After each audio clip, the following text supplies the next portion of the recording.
nouvelle naissance pour la différence.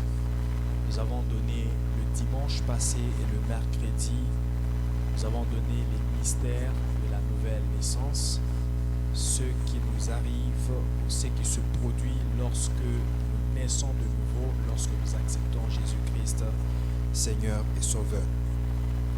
Nous en avons parlé et aujourd'hui, nous allons plutôt parler des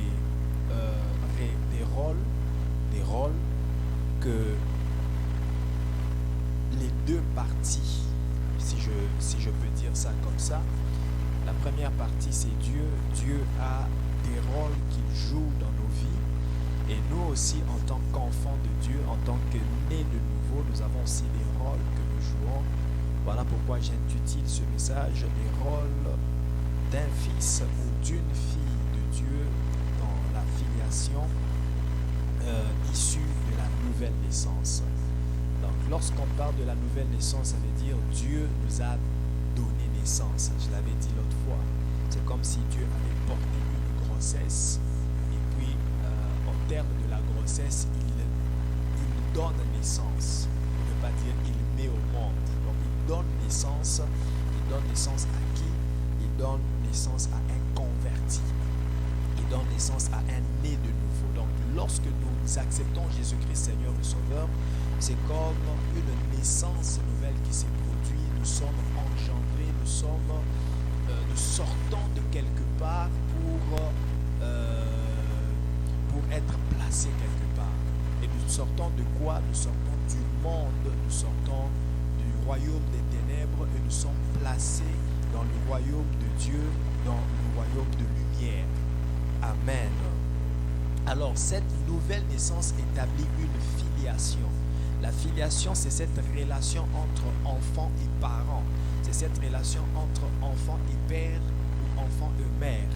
Et si nous sommes nés de nouveau, si nous sommes nés de Dieu, ça veut dire Dieu est notre Père. C'est-à-dire qu'il y a une relation de filiation qui est établie entre Dieu et nous. Et dans cette relation de filiation, il y a des rôles qui se jouent de part et d'autre.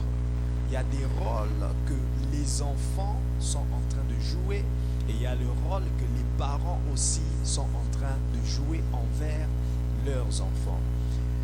Ce matin, je vais plus me focaliser sur les rôles concernant les enfants. Et vous verrez que dans l'intitulé du message, je n'ai pas dit les rôles des enfants issus de la filiation, dans la filiation issue de la nouvelle naissance. Je reprends, je n'ai pas dit le rôle des enfants dans la filiation issue de la nouvelle naissance, mais j'ai plutôt dit le rôle d'un fils ou d'une fille dans la filiation.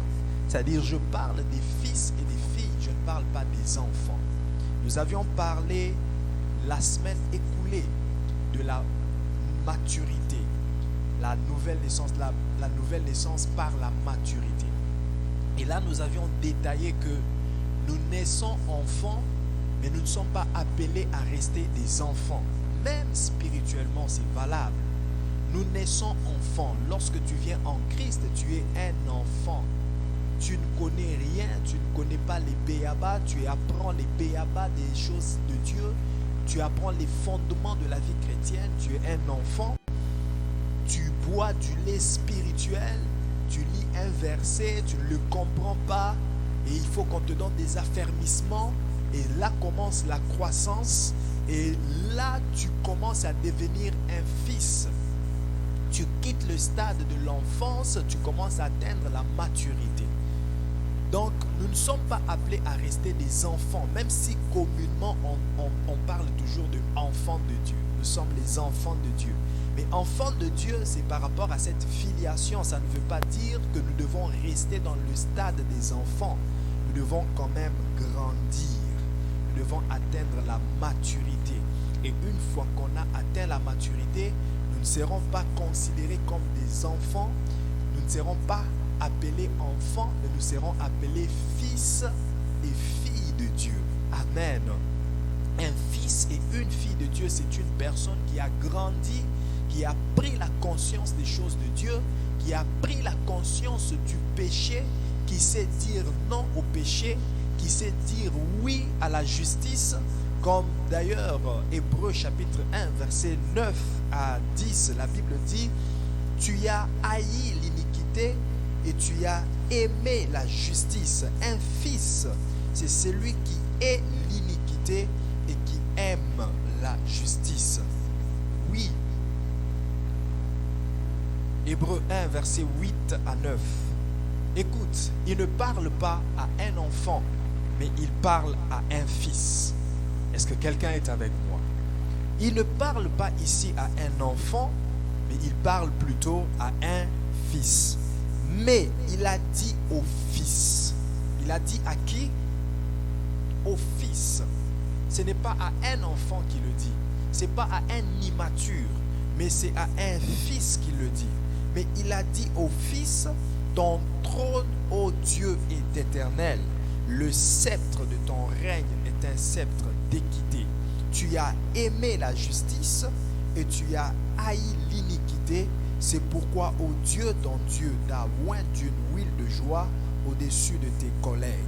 Un fils, c'est celui qui sait haïr l'iniquité. C'est lui qui sait détester le péché. C'est lui qui sait dire non au péché. Joseph n'était plus un enfant. Joseph était un fils. C'était une personne mature.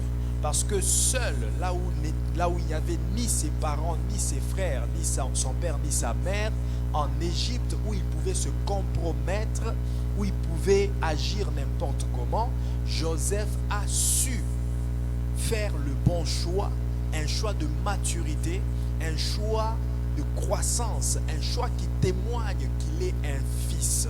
Joseph ne s'est pas compromis. Il n'avait personne pour le surveiller, mais il s'est gardé dans la sanctification, dans la sainteté. Il s'est gardé dans la fidélité envers Dieu. Un fils, c'est celui qui sait se garder lui-même. Il n'a pas besoin que le pasteur soit derrière lui. Il n'a pas besoin que les parents soient derrière lui, quel que soit le lieu où il s'en ira, parce que c'est un fils, parce que c'est une fille. C'est une personne mature qui a déjà quitté le stade de l'enfance. Cette personne sera capable de se discipliner, sera capable de se consacrer.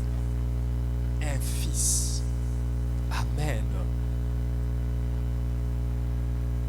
Les fils aiment la justice. Les fils restent dans les principes de Dieu.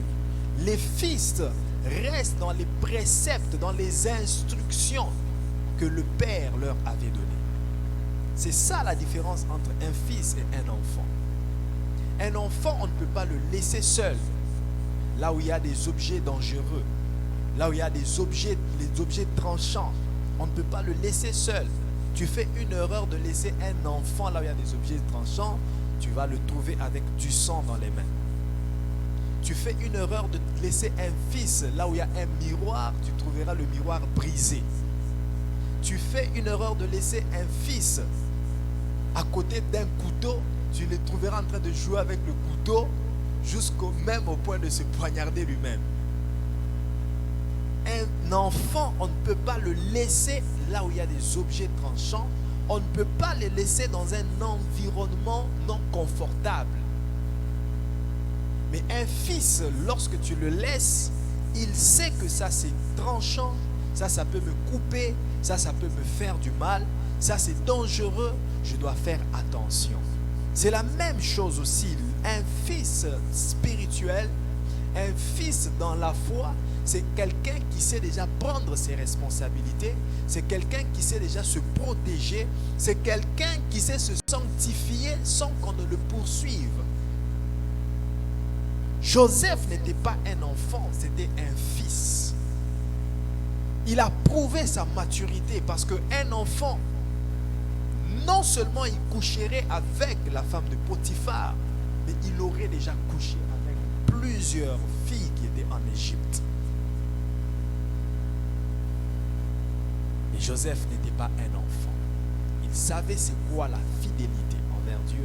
Il savait c'est quoi la sanctification. Bien-aimé, la relation qui nous unit à Dieu, c'est la relation de enfant et père. Mais Dieu s'attend que nous quittions le stade de l'enfance et que nous progressions vers le stade des fils. Dieu nous considère comme fils. La relation commence comme enfant, mais cette relation doit finir comme fils et fille. Hébreux chapitre 6, verset 9. La Bible dit, quoi? Hébreux chapitre 6, verset 9.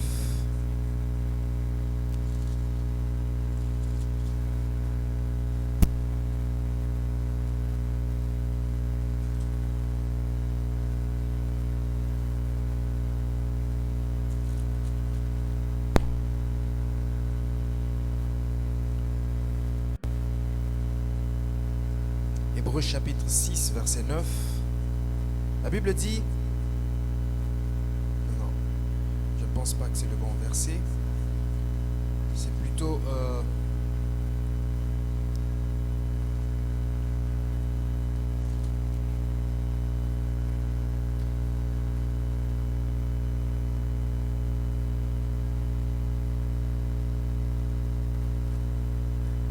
le texte dit, un père châtie son enfant. Et Dieu nous considère comme des fils. Voilà pourquoi il nous châtie. Laissez-moi trouver le texte. J'ai mal retranscrit le texte pendant que je le cherchais, pendant que j'écrivais. La relation avec Dieu commence comme des fils, comme des enfants, je voulais dire. Mais cette relation est appelée à finir comme des fils. Comme des fils. Est-ce que tu peux dire avec moi, je suis un fils de Dieu?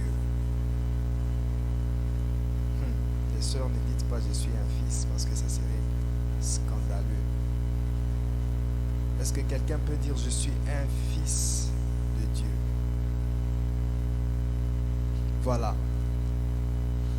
Je n'arrive pas à trouver le texte, mais je vais progresser. Au fur et à mesure, ça va me revenir en tête. Amen. Je disais, la relation avec Dieu commence comme des enfants, mais c'est une relation qui est appelée à finir comme des fils. À finir comme des fils. C'est plutôt Hébreux 12, verset 7. Hébreux 12, verset 7. Il dit, supporter le châtiment, c'est comme des fils que Dieu vous traite. Supporter le châtiment.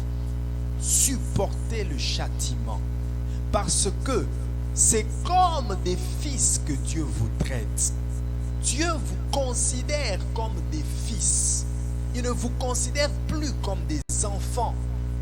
Il ne vous considère plus comme des immatures. Il vous considère maintenant comme des fils, des gens qui ont atteint la maturité, les gens qui ont compris les choses, les gens qui sont parvenus à la conscience. Et s'il vous châtie, c'est parce qu'il sait que vous êtes des fils. Vous savez, un enfant, même s'il fait le mal, on a toujours tendance à le laisser. On peut gronder, on peut l'empêcher de le faire, mais on a toujours dans notre conscience que c'est un enfant. Même lorsqu'il joue avec la télévision, il s'amuse à jeter des choses sur la télévision. Arrête de faire ça. Mais tu ne vas pas taper. Tu ne vas pas beaucoup gueuler, beaucoup gronder. Parce que tu sais que c'est un inconscient. Il ne sait pas ce qu'il fait. Et Dieu ne veut pas que nous restions à ce stade-là où nous nous comportons comme des enfants qui ne savent pas ce qu'ils font. Qui tombent dans des péchés, mais ne se rendent pas compte qu'il a péché, qu'il entretient une mauvaise vie, qu'il entretient une vie de péché. Dieu ne veut pas que nous restions dans ce stade-là. Et dans ce stade-là, généralement, Dieu ne châtie pas. Dieu interpelle.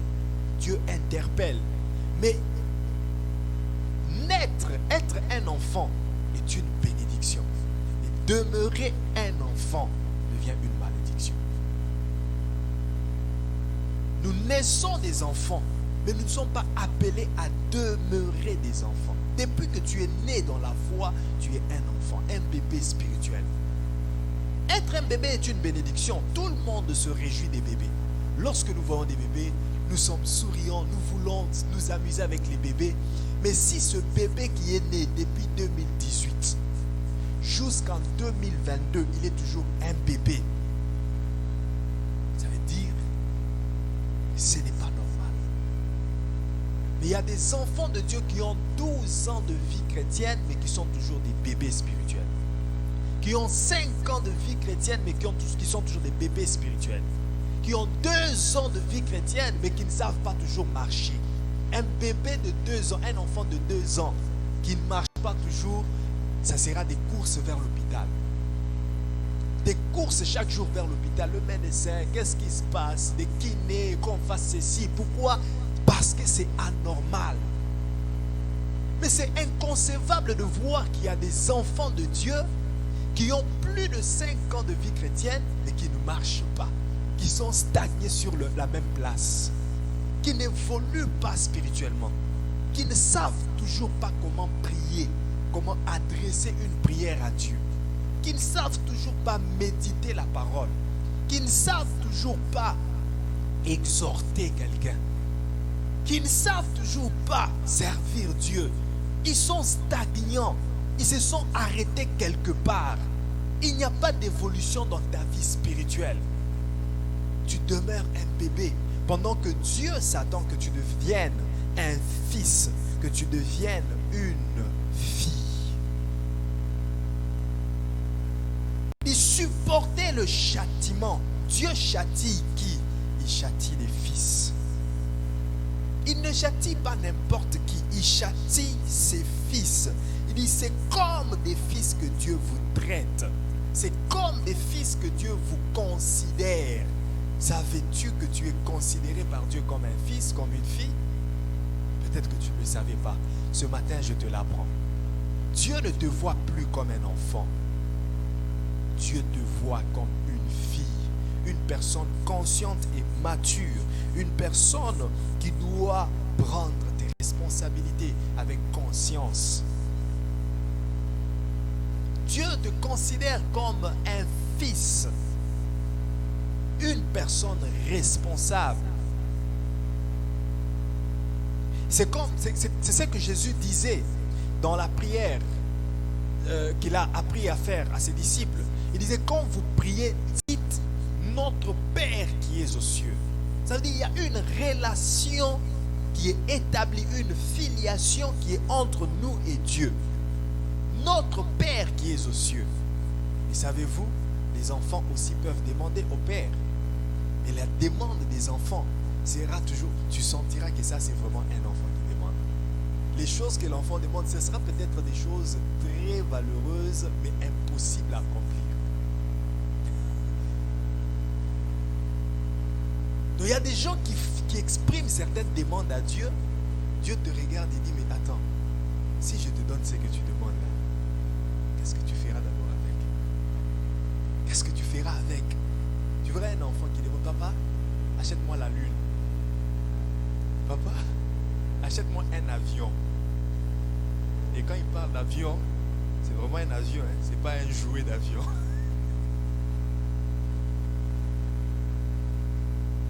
Et si tu lui achetais un avion, qu'est-ce qu'il va faire? Il est enfant, qu'est-ce qu'il va faire avec l'avion? Mais une personne qui a atteint la maturité sait même ce qu'il doit demander. C'est ce qu'il convient de demander. Les enfants ne savent pas ce qu'il convient de demander. Mais les personnes matures, même dans leur prière, ils savent prier avec patience, prier avec persévérance, prier avec compréhension. Un enfant, quand tu ne lui donnes pas ce qu'il veut, il se fâche, il pleure, il se jette par terre. Et c'est comme ça qu'il y a aussi d'autres enfants de Dieu. Il demande à Dieu et lorsqu'il voit que Dieu n'a pas accompli, il se fâche contre Dieu. C'est juste un signe que tu es un enfant. Mais un mature, un fils, une fille, il sait que j'ai demandé, Dieu sait. Dieu en tant que Père, il a compris, il le réalisera. Il jugera bon de le réaliser au moment opportun, au moment favorable. Tout dépend de lui. Et s'il juge même de ne pas le réaliser, je comprendrai. Donc un fils sait négocier, sait dialoguer avec son père. Jésus dit, quand vous priez, dites, notre Père qui es aux cieux. Dieu est ton Père. Vous savez, la relation, dans cette relation, Dieu ne change pas. Dieu reste éternellement Père. Il n'a pas besoin de changer. Mais nous avons besoin de changer. Nous commençons enfants, mais nous devons être transformés. Nous devons être changés. Une croissance doit s'effectuer. Dieu n'a pas besoin de croître. Il demeurera Père. Il demeurera Père éternellement. Il n'a pas besoin d'être transformé, quitter de Père, devenir autre chose. Non, il restera Père. Mais c'est à nous d'être transformés. C'est nous qui devons quitter l'enfance et aller à la maturité. C'est nous qui devons quitter d'être enfants et devenir fils et filles. Amen. Alors, un enfant s'appuie toujours sur ses parents. Mais un fils devient un appui pour ses parents. Un enfant voudra toujours qu'on lui aide, qu'on le fasse manger, qu'on lui donne. Il s'appuie sur ses parents. Même pour marcher, vous verrez que les enfants, les premiers pas, ce sont nous les parents qui tenons nos enfants, qui leur permettons de faire le premier pas. Ils s'appuient sur nous. Ils ont besoin de notre force. Ils ont 2 jambes, mais ils ont besoin d'une 3e jambe qui est celle des parents pour mieux marcher. Mais un fils devient un appui pour ses parents. Lorsque les parents deviennent fatigués, certes ils ont 2 jambes, mais ils auront besoin d'une 3e jambe, celle des fils, pour se tenir debout. Es-tu un fils pour tes parents? Es-tu une fille pour tes parents? Es-tu un appui pour eux? Es-tu un fils, une fille pour ton Père Dieu? Es-tu un appui pour lui? Oui. Nous nous appuyons sur Dieu. Mais certes, Dieu a besoin de nous aussi pour la continuité de son œuvre. Dieu a besoin de nous pour accomplir dans le physique.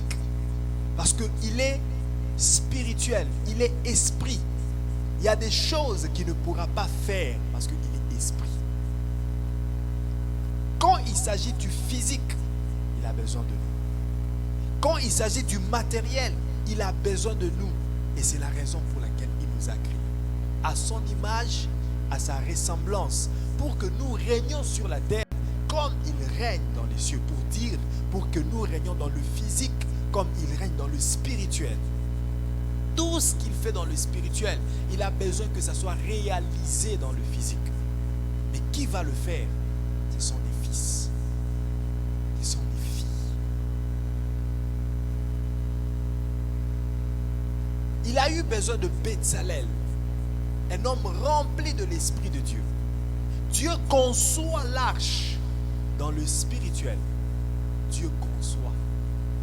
Le plan, c'est Dieu qui l'a fait dans le spirituel. Mais la réalisation matérielle, c'était Bezalel qui devait le faire. C'est Bezalel qui devait concrétiser le plan spirituel de Dieu. Dieu devait s'appuyer sur cette personne. Un enfant s'appuie sur ses parents, mais un fils est celui ou une fille est celui sur qui les parents s'appuient pour se tenir, pour réaliser, pour concrétiser. Je vais parler de quelques rôles des fils et des filles dans la filiation. Le premier rôle que je vais mentionner ce matin, notre rôle en tant que fils et filles, c'est d'être l'image et la ressemblance de Dieu. C'est un rôle que nous devons jouer. être l'image et la ressemblance de Dieu. Ça veut dire jouer le rôle de Dieu sur la terre. C'est ce que je disais déjà. Jouer le rôle de Dieu sur la terre. Je le reprends bien, je suis clair, sœur Dorcas. Je dis, en tant que fille de Dieu, tu dois jouer le rôle de Dieu sur la terre. Jouer le rôle de Dieu. Est-ce que tu comprends ça? Est-ce que tu saisis ça très bien? Jouer le rôle de Dieu.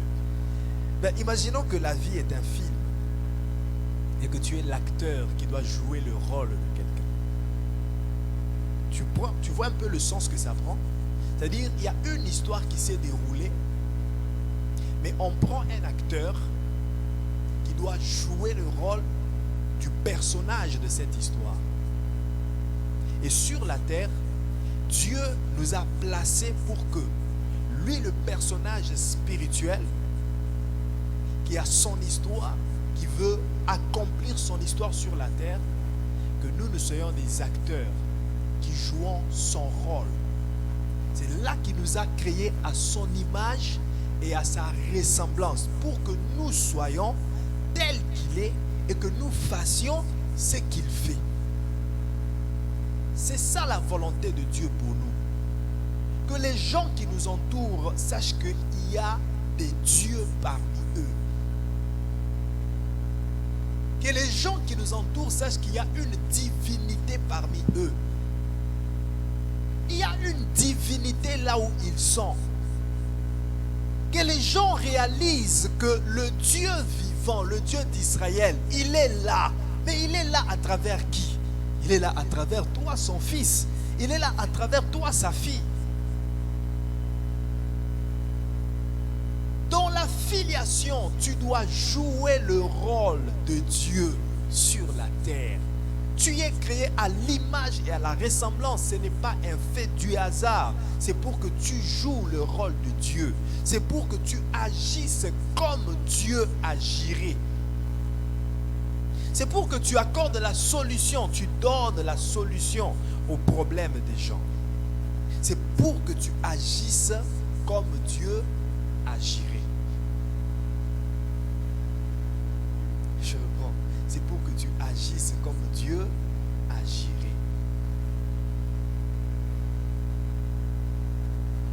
Donc une fois qu'on te dit, frère Claudie, il y a quelqu'un qui est malade, Dieu agirait comme.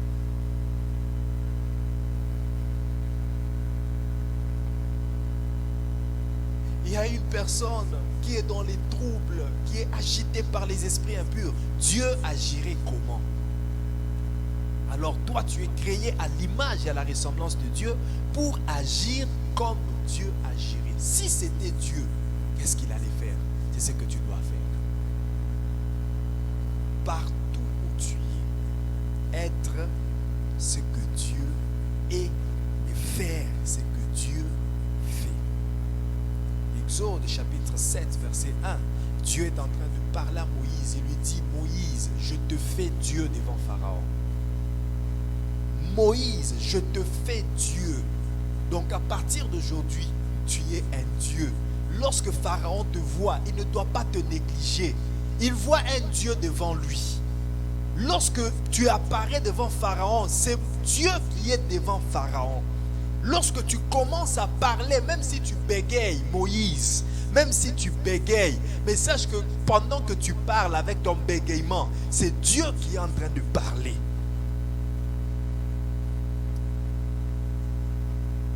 À l'image et à la ressemblance de Dieu. C'est ça le but. C'est ça la raison de la nouvelle naissance. Si nous sommes nés de nouveau, c'est parce que Dieu a voulu reprendre cette histoire que Adam avait échoué, cette mission que Adam avait échoué. Dieu a voulu la reprendre. La reprendre comment? Le premier Adam a échoué à la mission, mais le deuxième Adam n'a pas échoué. Et en réussissant sa mission, il a engendré plusieurs Adam que nous sommes aujourd'hui.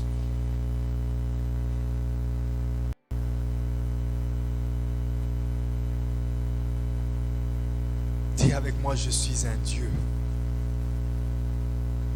Jérémie 1, verset 9, Dieu disait à Jérémie, je mets mes paroles dans ta bouche. Je mets mes paroles dans ta bouche pour que lorsque tu parleras, ce ne soit pas toi qui parles, mais que ce soit moi qui parle. Bien-aimé, pendant que Jérémie parlait, tout ce qu'il disait était considéré comme parole de Dieu. C'est Dieu qui le disait. Est-ce que ta bouche peut devenir la bouche de Dieu? Est-ce que tu peux prononcer les oracles de Dieu? Est-ce que quand tu parles, les choses qui sortent de ta bouche sont la parole de Dieu, sont des choses qui peuvent produire des miracles dans la vie des gens, ou ce sont des blablas? Puis l'Éternel étendit sa main et toucha ma bouche. Et l'Éternel me dit, voici, je mets mes paroles dans ta bouche. Je mets mes paroles dans ta bouche. Jérémie, ne considère pas que tu es un enfant. Pour moi, tu es un fils. Et j'ai mis mes paroles dans ta bouche. Lorsque tu parleras, c'est la voix de Dieu que les gens entendront. Sœur Dorcas, partout où tu vas, parle et parle comme un Dieu. Ne parle pas comme un humain. N'aie pas peur de dire à quelqu'un, tu te sens malade, tu es guéri. N'aie pas honte de le dire. Lorsque quelqu'un se tord de douleur et te dit, je suis malade, je ne me sens pas bien, je dois me rendre à l'hôpital, dis-lui, oui, vas-y à l'hôpital, mais je déclare déjà que tu es guéri. Bien-aimé, ces choses dont je te parle ne concernent pas seulement les 5 ministères, ne concernent pas les pasteurs, apôtres, docteurs, prophètes, évangélistes, mais ça concerne les fils et les filles de Dieu. Les fils et les filles de Dieu, créés à l'image et à la ressemblance de Dieu. Le pasteur est créé à l'image et à la ressemblance de Dieu. Le fils aussi est créé à l'image et à la ressemblance de Dieu. C'est-à-dire que le pasteur doit jouer ce même rôle, et les fils aussi doivent jouer ce même rôle. Le rôle qui nous différencie, par exemple le pasteur de ceux qui ne le sont pas, c'est juste ce que je suis en train de faire, d'apporter cette lumière pour que tu comprennes que toi aussi, tu peux faire ces choses. J'enseigne, je dévoile, je révèle ces choses aux fils et aux filles pour qu'ils comprennent que moi et eux, nous devons marcher dans ces choses. Est-ce que nous pouvons nous lever et marcher dans ces choses? Est-ce que nous pouvons nous lever et impacter le monde? Montrer que nous avons un Dieu puissant qui guérit, qui délivre, qui ouvre des portes, qui bénit, qui convertit les âmes, qui restaure les vies de gens, qui restaure les mariages brisés. C'est possible. C'est possible, ma sœur, que tu te tiennes dans une famille qui était presque séparée, presque détruite, et toi, tu les réunis. L'homme qui avait déjà des décisions de divorce, la femme qui avait déjà des décisions de divorce, mais parce que toi, fille de Dieu, fils de Dieu, tu te lèves dans cette famille, tu les réunis, et l'amour, la paix, l'harmonie rentrent normalement. Le problème, c'est, est-ce que nous avons la tête tournée en cela? Est-ce que nous avons nos pensées tournées en cela? Que c'est cela qui est notre mission sur la terre? Est-ce que nous avons la pensée, l'intelligence, l'attention tournée en cela? Que c'est pour cela que nous vivons sur la terre? Créés à l'image et à la ressemblance de Dieu pour opérer les opérations de Dieu.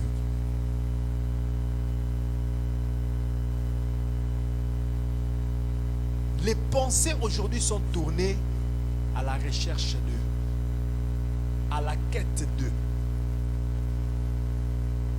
Chacun poursuit le vent ça et là, voulant chercher le bonheur, voulant trouver le bonheur. Et pourtant, le bonheur est déjà en toi. Et tu es la solution pour beaucoup de gens. Et tu vas chercher la solution ailleurs.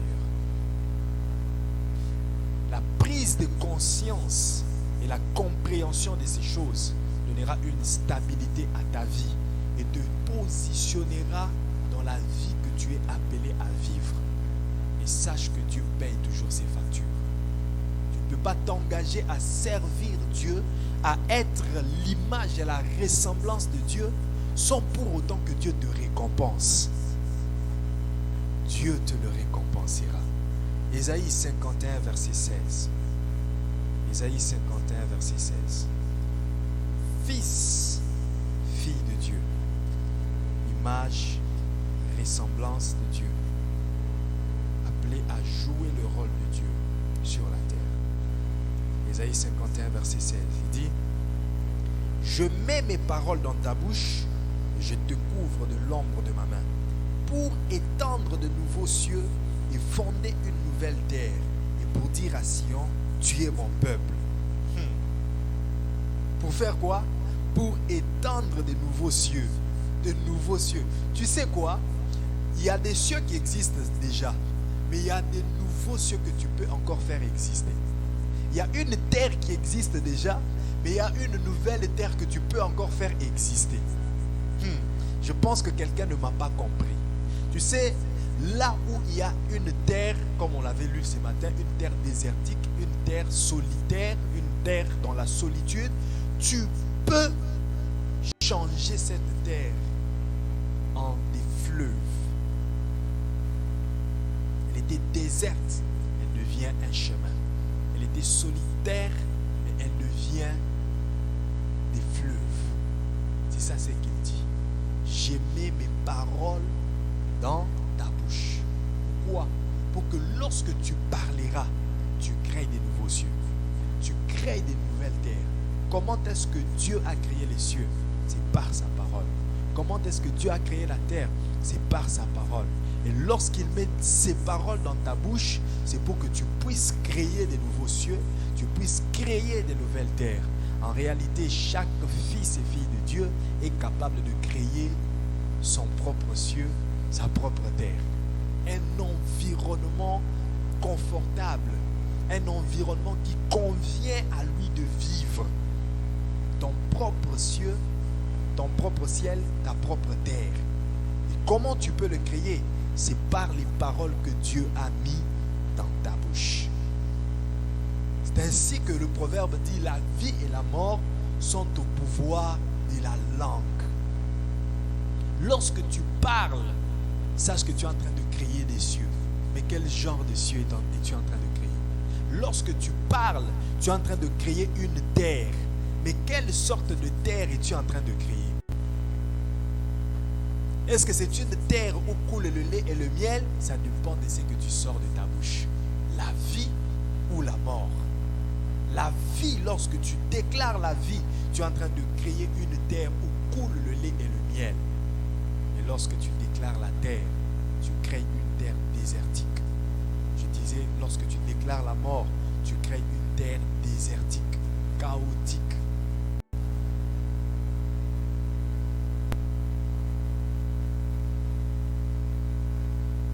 Et je le dis, c'est vrai.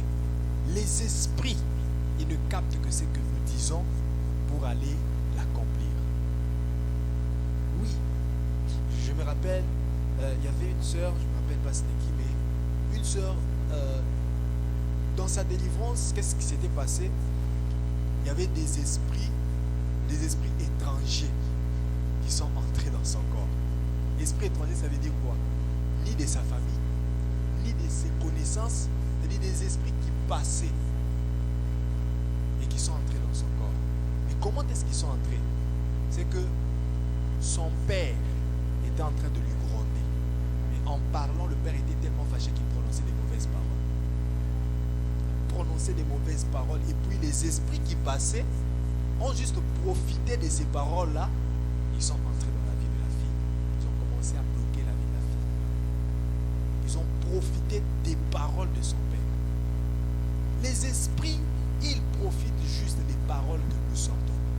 Que ce soit les esprits mauvais, que ce soit le Saint-Esprit. Le Saint-Esprit est là à disposer.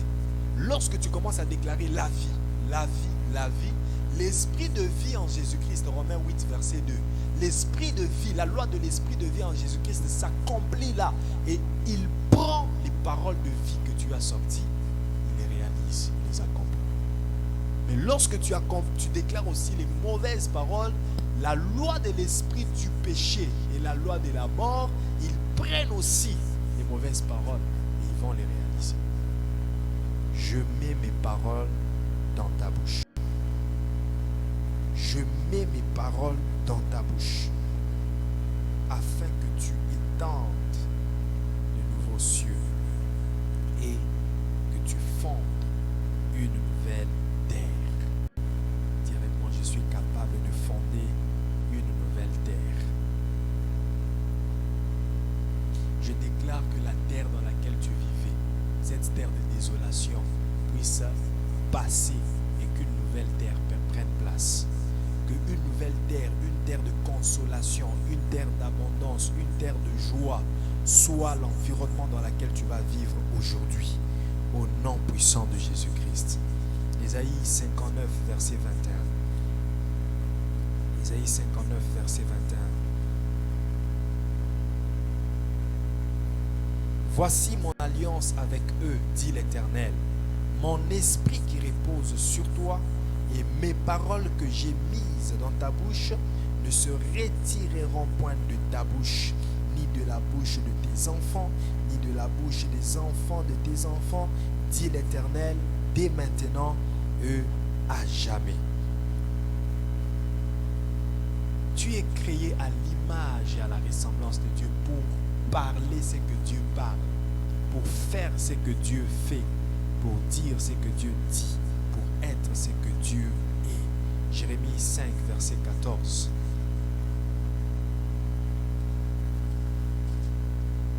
C'est pourquoi ainsi parle l'Éternel, le Dieu des armées.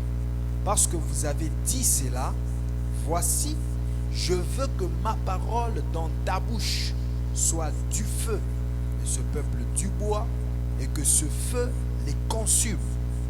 Je veux que ma parole dans ta bouche soit du feu. Bien-aimé, sais-tu que quand tu parles, c'est le feu qui sort? Ça dépend de quelle parole tu sors. Si c'est la parole de Dieu que tu fais sortir, c'est le feu que tu fais sortir de ta bouche. Parce que la Bible nous dit dans Hébreux 12, verset 9, notre Dieu est aussi un feu dévorant. Hébreux 12, verset combien? C'est le dernier verset de Hébreux 12. Notre Dieu est aussi un feu dévorant. Verset 29. Car notre Dieu est aussi un feu dévorant. Donc pendant que je suis en train de dire les paroles de Dieu, je libère un feu dévorant. Je libère. Voilà pourquoi c'est important de prononcer la parole de Dieu chaque jour.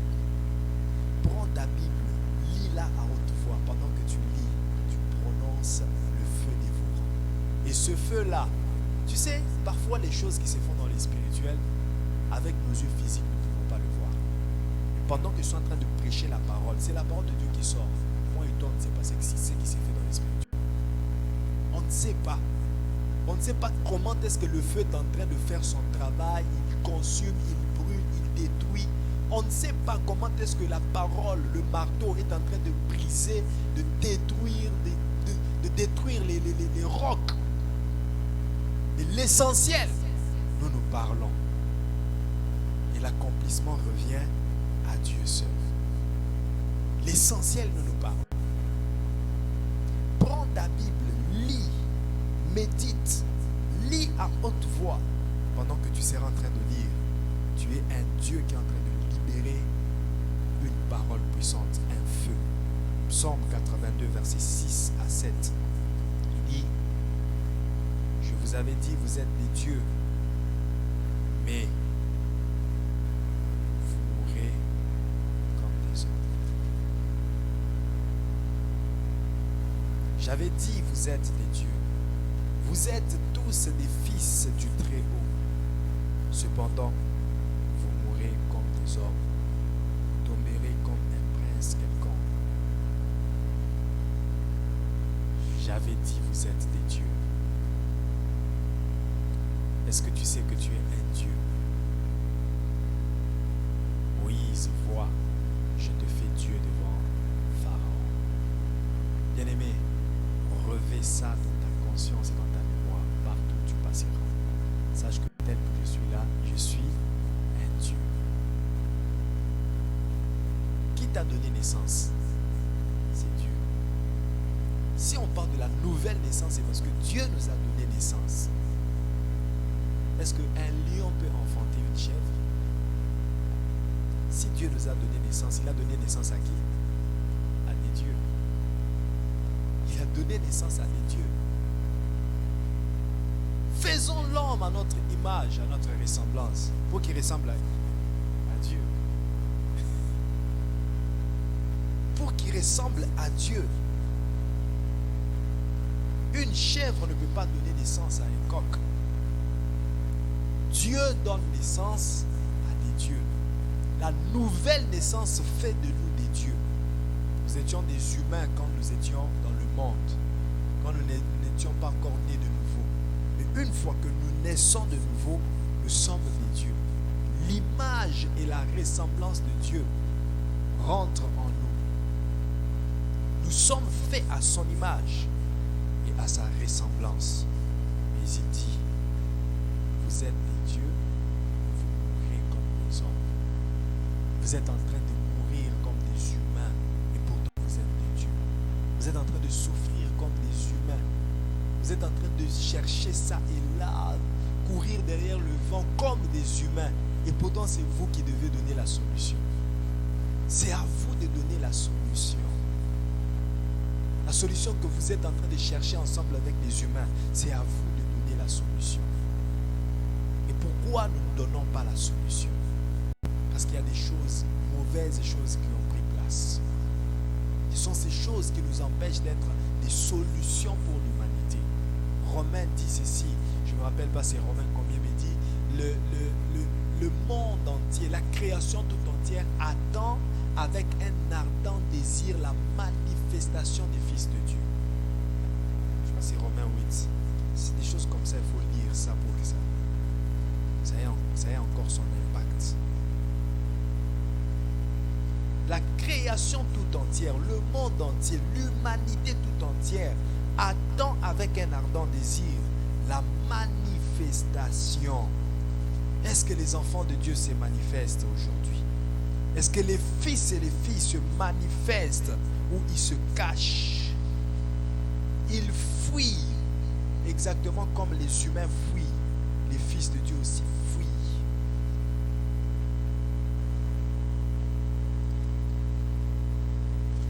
Romains 19, hein? Luc 19? Ok. Romains 8, 19. Aussi, la création attend-elle avec un ardent désir la révélation des fils de Dieu. Pas des enfants, des fils. Des fils. Pas du fils aussi, pas d'un fils, mais des fils. Et quand on parle des fils, les filles aussi, c'est un. Les fils et les filles, nous devons nous révéler, nous manifester. Manifestons-nous dans nos lieux de travail. Manifestons-nous dans la société que nous sommes fils de Dieu, que nous pouvons apporter la solution. Pourquoi enfants de Dieu? Pourquoi fils de Dieu? Pourquoi chrétiens? Nous restons derrière, toujours derrière. Et même les fils de Dieu, les enfants de Dieu qui étaient enfants de Dieu ensemble avec nous, une fois que tu commences à émerger, à innover, à faire sortir des choses importantes, on te, comment on dit, on te pêche. Comment on appelle ça encore? La maison. On t'amaisonne facilement et on t'amène dans le monde des ténèbres. Pourquoi? Est-ce qu'il ne peut pas y avoir des fils comme Joseph, intelligent et sage, qui a donné le principe de l'épargne économique en Égypte? C'est le premier principe économique à être généré dans la Bible, l'épargne. Joseph et l'hypothèque. Mais il est resté fils de Dieu. Malgré cette gloire, malgré qu'il est devenu premier ministre en Égypte, il est demeuré fils de Dieu. Nous sommes capables de beaucoup. Parfois, nous courons derrière les choses du monde et nous oublions notre propre identité. Nous oublions notre identité, nous oublions qui nous sommes. Voilà pourquoi il dit, vous mourrez comme des humains, pourtant vous êtes des dieux. Vous êtes des dieux. Mais tellement que vous ignorez que vous êtes de Dieu, vous allez chercher même ce que les humains sont en train de chercher. Vous allez convoiter les humains, vous allez envier les humains. Pourtant c'est eux qui doivent vous envier. Deuxième rôle que les fils et les filles doivent jouer dans la filiation, c'est assurer la continuité de l'œuvre du ministère. Assurer la continuité de l'œuvre du ministère. Ça, c'est un rôle important que nous devons jouer. Amen. Nous sommes nés de nouveau pour adorer Jésus-Christ, pour l'élever, pour le servir. Mais dans quoi est-ce que nous servons? En quoi est-ce que nous sommes en train de servir Dieu? Nous sommes nés de nouveau. Vous savez, je réponds encore, si tu connais ta mission ici sur terre, si tu connais pourquoi Dieu t'a créé, ça c'est une des choses que les chrétiens ont aussi oublié. Les chrétiens ont oublié pourquoi est-ce que Dieu les a placés sur la terre. Dieu t'a-t-il placé sur la terre pour te marier? Pour rouler carrosse? Pour acquérir des maisons? Est-ce que c'est ça la première mission pour laquelle Dieu t'avait placé sur terre? Et qu'est-ce que nous faisons?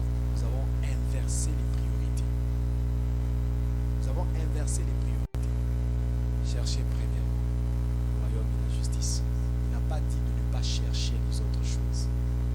Il n'a pas interdit de chercher les carrosses, de chercher les maisons. C'est pourquoi il mentionne de chercher premièrement. C'est-à-dire qu'il y a un deuxièmement, il y a un troisième, il y a une suite. Mais la première des choses, la priorité des priorités, c'est le royaume et la justice de Dieu. Et les autres choses, tout ce que vous êtes en train de courir après, vous les aurez comme des récompenses, comme les macabici. Aujourd'hui, les enfants de Dieu ont ignoré la mission pour laquelle ils vivent sur terre. Ils ont ignoré totalement la mission.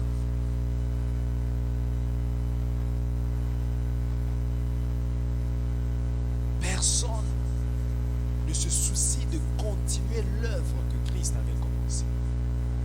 Nous sommes fils et filles pour assurer la continuité de l'œuvre. Christ, en venant sur terre, il a déclenché une mission. Il a commencé quelque chose. Mais ce qu'il a commencé, il faut que les gens le continuent. Voilà pourquoi il s'est appuyé sur une personne comme Pierre, un fils. Pierre, un fils, il s'est appuyé sur Pierre pour que Pierre continue cette mission. Pierre a assuré la continuité ensemble avec les autres disciples et ils ont généré, c'est ce que Jésus disait dans Matthieu chapitre 28. Il dit, allez faites de toutes les nations des disciples. C'est-à-dire, moi je vous ai gagné comme disciples, mais allez aussi faire de toutes les nations des disciples. Allez continuer l'œuvre que j'ai commencée. Allez continuer l'œuvre que j'ai commencée. Bien-aimés sœurs en Christ, bien-aimés frères en Christ, est-ce que tu continues cette œuvre? Est-ce que tu continues cette œuvre que Christ avait commencée?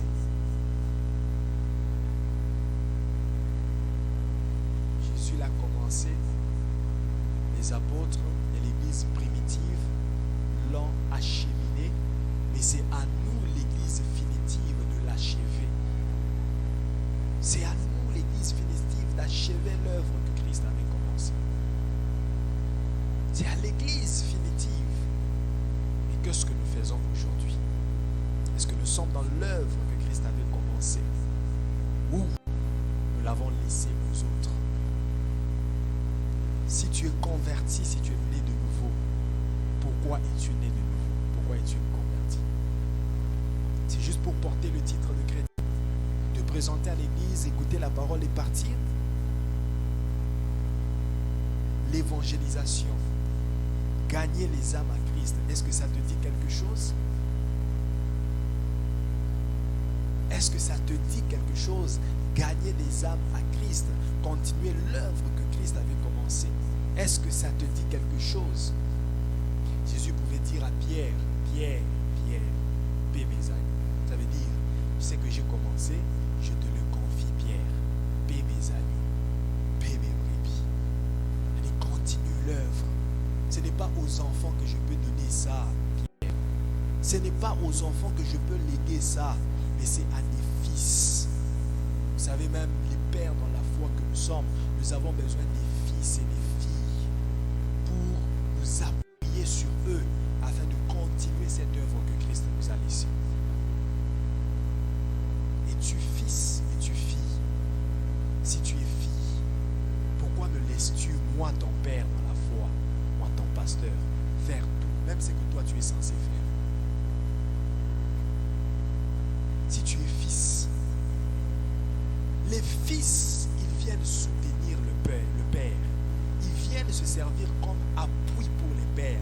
Le père doit s'appuyer sur eux. Vous savez, parfois, en tant qu'humain, cette œuvre fatigue. En tant qu'humain, ça fatigue. Tu sens que tu es fatigué physiquement, fatigué moralement. Tu as beaucoup dégagé d'énergie morale que tu n'arrives même plus à réfléchir.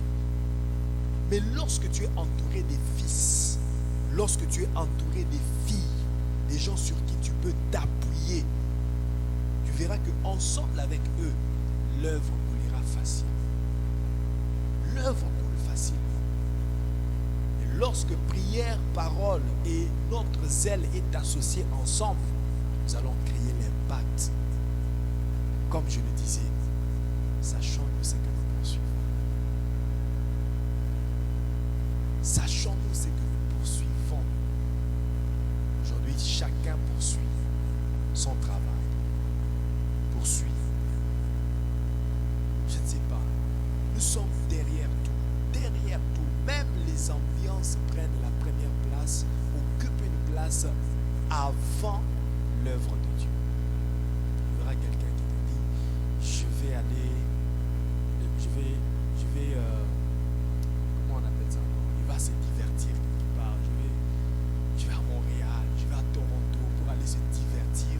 Mais l'œuvre de Dieu reste chômée. Je retiens quelque chose d'un frère ici à Ottawa, pas ici dans l'église, mais ici à Ottawa, dans une église que je reconnais aussi, qui sert Dieu. Ce frère-là, toute sa famille, les membres de sa famille, pendant l'été passé, sont partis, ils ont voyagé. Ils sont partis, c'est pas à Toronto pour aller prendre des vacances, ils se divertir. Mais lui, voyant, je n'ai jamais parlé avec lui de ça, mais j'ai juste observé de lui. Voyant juste le rôle qu'il occupe à l'église, il s'est dit, si moi je m'en vais, c'est vrai que j'ai aussi envie d'y aller me divertir. Mais si je m'en vais, mon rôle à l'église qui va le jouer, non, je préfère rester, rester. Les autres sont partis. Mais parmi ceux qui étaient partis, il y a aussi des gens qui occupent des rôles.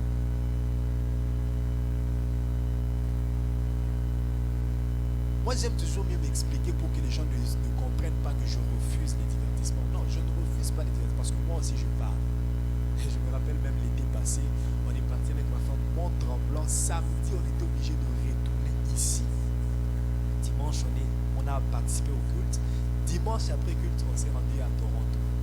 C'est-à-dire qu'on ne pouvait pas manquer le culte. Il fallait qu'on revienne. Ma responsabilité, même si je ne prêche pas, je dois être là pour écouter la parole. Ma place doit être occupée par moi et non par une autre personne. C'est ça les fils.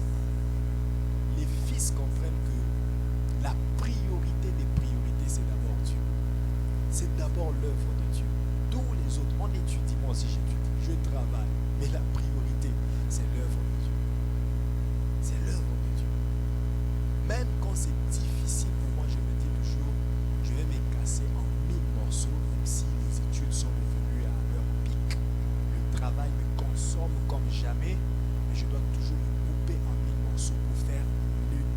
nécessaire. Pour faire le nécessaire. L'œuvre de Dieu ne peut pas boiter parce que j'étudie. L'œuvre de Dieu ne peut pas boiter parce que je travaille. Mais alors, si je suis entouré avec des fils et des filles qui comprennent cela, et nous nous soutenons ensemble, nous ferons cette œuvre et elle sera une forte bénédiction pour vous. Amen. Est-ce que je parle à des fils? David pouvait dire à Salomon, David père, mais il dit à Salomon fils. Il lui dit quoi? David avait beaucoup d'enfants. Hein? Mais pourquoi il n'a pas dit ça à Absalom? Pourquoi il n'a pas dit ça à qui? L'autre c'est qui? Absalom? Pardon? Je crois que c'est Abner. Abner. Pourquoi il n'a pas dit ça aux autres? Il dit ça à Salomon. C'est toi qui vas bâtir la maison de l'Éternel. Moi j'ai rassemblé tout l'équipage. J'ai rassemblé tous les objets essentiels à la construction. Mais il a plu à Dieu que ce ne soit pas moi qui construise, mais que ce soit les fils. Ils assurent la continuité de l'œuvre. Les filles assurent la continuité de l'œuvre. J'aimerais te poser une question. Es-tu un fils? Es-tu une fille sur qui Dieu peut s'appuyer pour accomplir ce qui est physique, ce qu'il veut dans le spirituel, que ça devienne physique? Es-tu fils? Es-tu fille? Pour que moi, ton père dans la foi, je puisse aussi m'appuyer sur toi pour la réussite de cette œuvre. Es-tu fils? Es-tu fille? Même toi qui me suis sur les réseaux sociaux. Es-tu fils? Es-tu fille? Pour que je puisse m'appuyer sur toi. Jésus disait, la moisson est grande, mais il y a peu d'ouvriers. Priez le maître de la moisson. Il y a peu d'ouvriers. Vous savez, la moisson c'est quoi? C'est ce champ que Jésus a acquis par son sang. Le champ évangélique, il est déjà là. Ce champ, Jésus l'a déjà acquis. Il est là, ce champ. Mais tout ce qui manque, c'est des gens qui peuvent travailler dans ce champ. C'est des gens qui peuvent s'impliquer dans ce champ, qui peuvent travailler efficacement. Jésus a acquis le sang par son sang. Et nous, nous devons travailler pour récolter, pour amasser dans la moisson, réunir tout ce que nous allons amasser et le présenter à Jésus. Le fils et les filles sont un appui pour leurs parents. La raison la plus valable de notre survie sur terre, c'est de servir Dieu. C'est l'œuvre de l'évangile. Je reprends. La raison la plus valable, sœur Dorcas, pour laquelle tu es ici sur terre, c'est l'œuvre de l'évangile. Mais est-ce que tu travailles dans l'œuvre de l'évangile? Est-ce que tu travailles dans l'œuvre de l'évangile? Les enfants restent dans la foule. La foule est constituée des enfants. Mais les disciples sont des fils.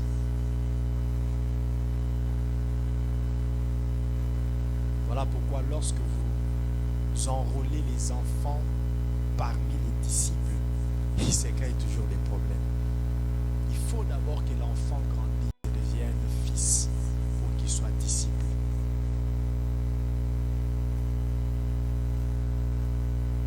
Et les fils légitimes sont les fils qui portent l'œuvre de leur cœur, de leur père à cœur, les fils légitimes. C'est ainsi que le pasteur Lifoko a chanté. Un bon matin, un papa fouette ses deux enfants. Fouette l'un et l'autre. Et les enfants s'enfuient, ils s'en vont. Parmi les deux qui se sont enfouis, il y a un qui se reconnaît être légitime. Qui se dit, c'est vrai qu'il m'a fouetté, c'est vrai que je me suis enfoui, je n'ai nulle part où aller, c'est lui mon père, je retourne vers mon père. Mais l'autre qui n'était pas légitime, qui n'était pas son enfant, qui n'était pas son fils,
donné les uns comme apôtres, les autres comme prophètes, les autres comme évangélistes, les autres comme pasteurs et docteurs. Verset 12. Pour le perfectionnement de l'Église. Pour le perfectionnement de l'Église. C'est-à-dire pour amener l'Église à la maturité. Le perfectionnement, c'est la croissance, c'est l'évolution jusqu'à atteindre le parfait, la stature parfaite de Christ. Alors, les 5 ministères sont les dons que Dieu met à la disposition de l'Église. Ce sont des dons en qui Dieu place des dons spirituels et il les met à la disposition de l'Église. Pourquoi? Pour que l'Église puisse croître et atteindre le perfectionnement. Ça, c'est la première des choses. Et la deuxième des choses, il dit pour le perfectionnement des saints en vue de l'œuvre du ministère. Voilà. Je suis toujours dans la première des choses. Donc, sœur de grâce, cette croissance que Dieu est en train de faire passer à travers les 5 ministères, la croissance que l'Église doit atteindre a un objectif, a une mission. Cette mission, c'est quoi? L'œuvre du ministère. L'œuvre du ministère. C'est-à-dire, étant à l'Église, les prophètes, les pasteurs, les docteurs, les évangélistes, les apôtres vont travailler à votre croissance. Les enseignements que je donne produisent une croissance. Les formations, les prières doivent nous amener à croître.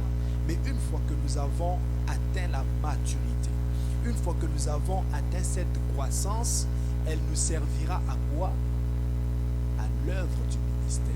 C'est-à-dire, l'œuvre du ministère dont on parle ici, ce n'est pas les apôtres qui vont faire l'œuvre du ministère. Non, ce sont les saints qui ont atteint la maturité, qui sont devenus fils et filles. Ce sont les saints, ce sont les enfants de Dieu, cette église qui atteint la maturité. Tout le monde doit se lever et faire l'œuvre du ministère. Et c'est quoi cette œuvre du ministère? C'est gagner les âmes à Christ. C'est l'évangélisation, c'est l'adoration de Dieu, c'est tout ce qui est administratif, logistique, spirituel à l'église. Nous devons nous impliquer une fois atteint la maturité et faire cette œuvre. Et il continue pour dire, et de l'édification du corps de Christ. L'édification du corps de Christ. Ici, l'édification est traduite en grec par époïkodomélio. Époïkodomélio qui veut dire bâtir sur un fondement déjà posé. Bâtir sur un fondement déjà posé. Ça veut dire quoi? Moi et toi, nous sommes des maçons. Nous sommes des constructeurs. Sœur Dorcas. C'est-à-dire nous devons tenir comment on appelle ça? La truelle. Nous devons tenir la truelle et puis se mettre à construire l'édifice. Mais nous construisons l'édifice selon le fondement qui a déjà été posé. C'est ça l'édification du corps de Christ.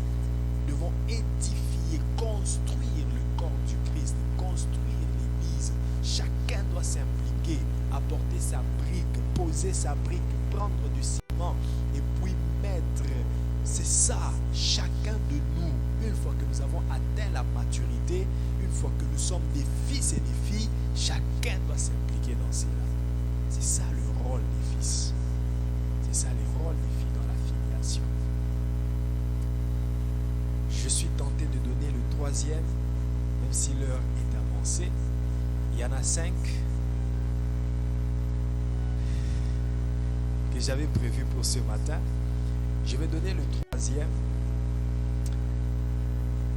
et les 2 autres, je les donnerai le dimanche. Le troisième, je vais donner le plus court qui va prendre moins de temps, c'est honorer le Père avec ses biens. Ça, c'est un des rôles dans la filiation. Les fils et les filles sont des gens qui honorent leurs parents avec leurs biens. Les parents sont des gens qui ont investi beaucoup de nos vies, de notre enfance, acheter les couches, nous vêtir, nous changer changer les couches, nous donner notre petit déjeuner pour aller à l'école, nous accompagner à l'école, nous acheter des objets classiques, tout ça, payer des frais de scolarité. Ils ont tout fait pour nous. Bien-aimés, je le parle d'abord pour les pères et les parents biologiques. Si tu es un fils, une fille, tu dois porter à cœur tes parents biologiques. Tu dois honorer tes parents biologiques. Avec ton salaire, honore-les. Pense à tes parents. À la mesure de tes bénédictions, à la mesure de la richesse que Dieu te donne, fais tout pour qu'ils soient toujours dans un état confortable, qu'ils mangent bien, qu'ils s'habillent bien, qu'ils ne manquent de rien. Prends soin d'eux autant qu'ils ont pris soin de toi dès ton enfance. Prends soin d'eux autant qu'ils ont pris soin de toi. Les parents biologiques. Si Dieu a permis qu'ils soient encore en vie, fais-le pour tes parents biologiques. Fais-le aussi pour ton père dans la foi. Honore-les avec tes biens. Pense à ton pasteur. Pense à son carburant. Pense à je ne sais pas quoi. Pense à lui prendre en charge. Pense à tous les sacrifices, à tout ce qu'il peut faire pour toi. Parfois des conseils. Vous savez que des conseils sont payants parfois. Oui. Il y a des gens qui s'appellent consultants. Donc une fois que tu vas le consulter, c'est pas coach en quoi, tu vas, les frais de consultation, quand ils te donnent des conseils, c'est tarifié. Mais les pasteurs sont des gens qui le font sans aucun tarif. Donc quand tu as un problème, pasteur, qu'est-ce que je peux faire? Et puis il te donne une sagesse, non, fais ceci, fais cela, tu verras. Mais j'ai un travail, je ne sais pas, est-ce que je dois choisir celui-là ou... Et puis quand il donne un conseil comme ça fonctionne. Je connais quelqu'un qui était élevé en dignité, et c'était terrible. Le choix de cette élévation était terrible pour lui. Il devait consulter son pasteur. Il dit, pasteur, j'ai 2 travails qui se sont présentés devant moi. Je ne sais pas lequel choisir. Le pasteur me dit, laisse-moi le temps. Il prie et il sent Dieu lui dire que non, c'est vraiment l'autre travail. L'autre paraissait être bénéfique. Mais c'est le deuxième qui était le plus bénéfique pour lui. Lorsqu'il revient chez le pasteur me dit, pendant que je priais, Dieu me montrait que c'était plutôt l'autre travail. Si je peux donner un exemple, c'est juste un exemple, ne prenez pas ça comme ça. Je fais un effort de ne pas être inanonyme, je veux vraiment garder l'anonymat. Et si je peux donner un exemple, par exemple, il y a un travail à la primature, il y a un travail à la banque. Quand tu vois déjà la banque, tu te dis, waouh, gouverneur de la banque centrale, ça c'est quelque chose. Mais quand le pasteur prie, il dit, je vois la primature. Il va à la primature, c'est là que ça réussit. Mais ce conseil-là n'a pas été tarifié. Il n'a pas été taxé. Et il ne peut pas être tarifié. C'est juste question de conscience dans la filiation de fils et père. Cet homme est mon père. Il a quand même contribué en conseil. Il a quand même contribué en exhortation, en prière, en sagesse, en beaucoup de choses. Qu'est-ce que je peux faire pour lui? Nous devons aussi honorer Dieu notre Père avec nos biens. Honorer Dieu notre Père avec nos avoirs. Malachie 1, verset 6 et verset 8. Malachie 1, verset 6 et verset 8.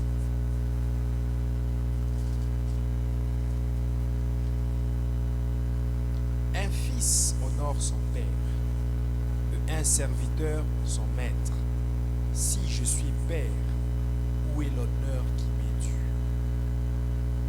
Si je suis maître, où est la crainte qu'on a de moi? Dit l'Éternel des armées à vous sacrificateurs qui méprisez mon nom et qui dites, en quoi avons-nous verset 8, il dit, verset 7, vous offrez sur mon autel des aliments impurs et vous dites, en quoi t'avons-nous profané? C'est en disant, la table de l'Éternel est méprisable. Verset 8, quand vous offrez en sacrifice une bête aveugle, n'est-ce pas mal? Quand vous offrez une boiteuse ou infirme, n'est-ce pas mal? Offre-la donc à ton gouverneur. Te recevra-t-il bien? Te fera-t-il bon accueil? Dit l'Éternel des armées. Vous voyez, Dieu est en train de dire, si tu te présentes devant ton gouverneur avec une chèvre qui patte, une chèvre maigre, là, tu lui donnes, mon cher gouverneur, je viens t'honorer.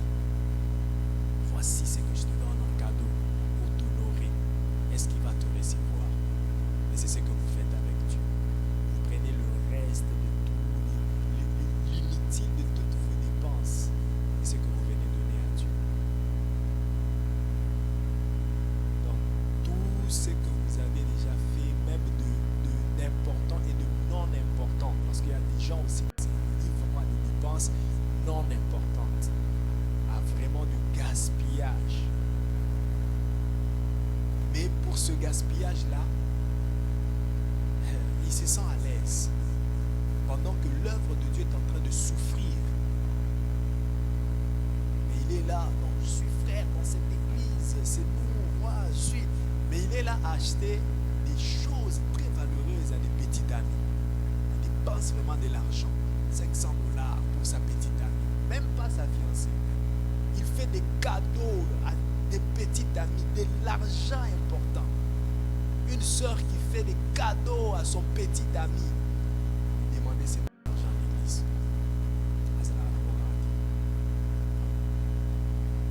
À l'arrière. Ça veut dire quoi?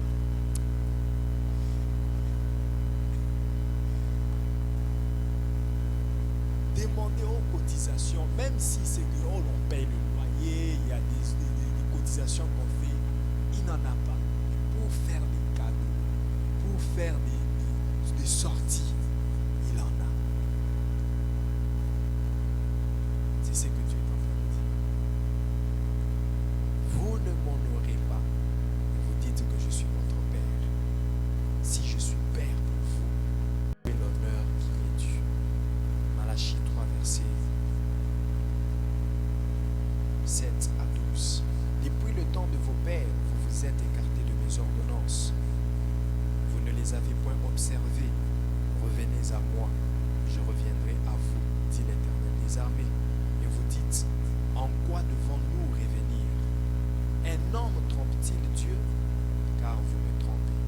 Et vous dites, en quoi t'avons-nous trompé? Vous me trompez. Et vous dites, en quoi t'avons-nous trompé? Ça veut dire quoi?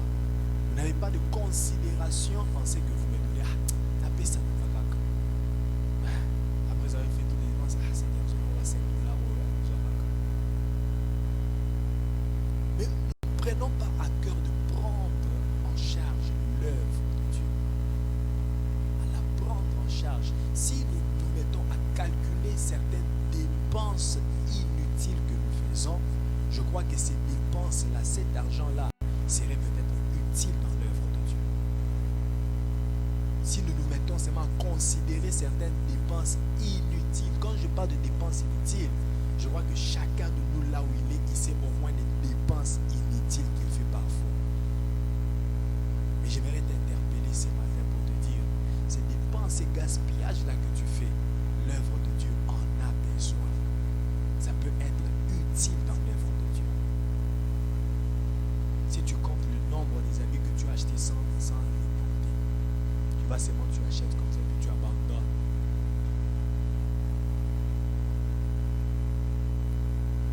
Il y a des gens qui achètent des choses comme ça. À moins des gens qui n'ont dit, ah, tendance à regarder, mais à sommer quand même. À sommer. Et puis à combien là, moi qui sais, et puis à sommer mon cher. À la t'as un peu payé.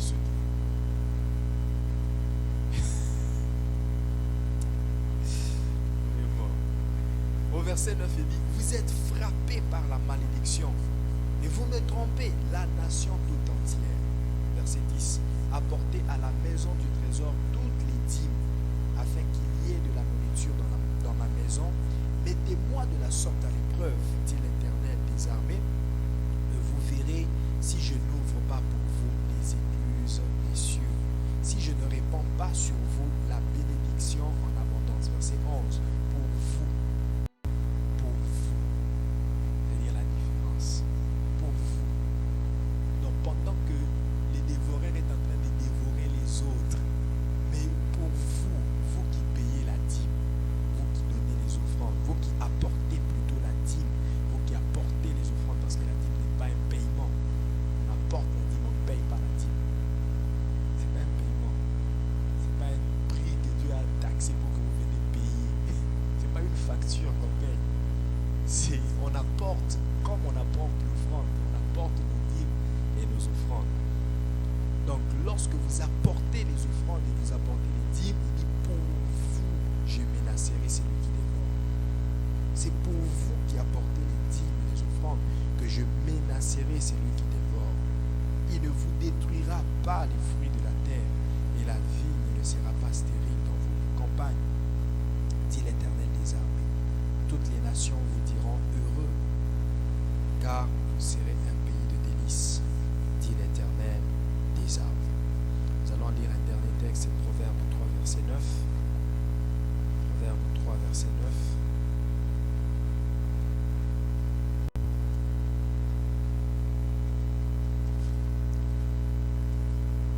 Honore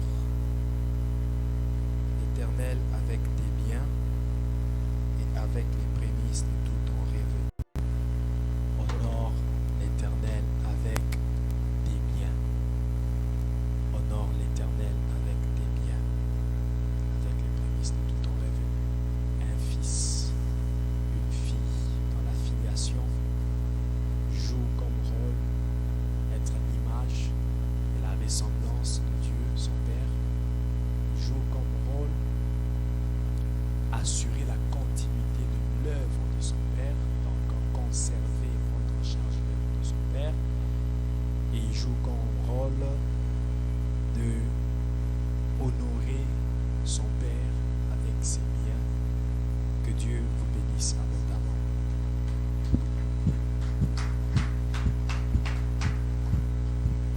Nous allons